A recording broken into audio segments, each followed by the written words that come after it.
नमस्ते सांग मैंने इजिप्टर पिरामिड को जो मैंने भी बनाई आपण मैंने जानिले आश्चर्य होइजिबे जे से मानको आम पृथ्वीर एक्यूरेट साइंस जଣା थिला। हाँ आपण मैंने ठीक शुणिले, यह कौन सी मनगणन कहानी नुहे। पिरामिडर साइज को केयरफुली देखिले और बुझिले जना पड़ा जे यह बनई व्यक्ति 4500 वर्षर भी ताठारू भी अधिक तांकू अर्थर एक्यूरेट साइंस जଣା थिला।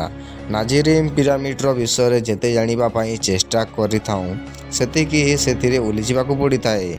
एथिरे कौनसी संदेह नाही जे यह गुप्तरू पूरापूर भरिछि बोलिकी, जहाँ इजिप्टोलॉजिस्ट माने आहुरी अधिक जानिबा पई चेष्टा करुछन्ति।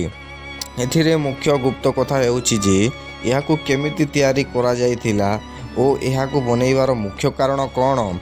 वर्ष वर्ष रिसर्च करिकी आम मानंकू कहा जाए जे pyramid ancient Egyptian pharaohs tombs बोलिकी माना जाइथिला। एही फेरोस माने गोटे राजार उपाधि माने पाइथिले। सेमानंकू मृतदेह को पिरामिड रे ही रखा जाउथिला, किंतु आज पर्यंत इजिप्टोलॉजिस्ट आउ आर्कियोलॉजिस्ट को पर्यंत गोटे भी ममी मिली नहीं। आउ ममी मिलवा कौन प्रकार एविडेंस नुहे मिली। आम पाखरे जो जिनिसर एविडेंस अच्छी से हेउछि the great pyramid 23 lakh limestone साहाय्यरू ही बना जाइथिला। गोटे गोटे पत्थर ओजन गोटे हाथीर सहित समान। यार बेस 13 एकड़ जमीन रे व्यापी एवं यार उच्चता 418 पर्यंत ऊपर को उठी। आमको यह भी देखा मिलता जे यह तीनोटी पिरामिड पूर्व पश्चिम और पिरामिडर दक्षिण आड़ को मुह करिछि।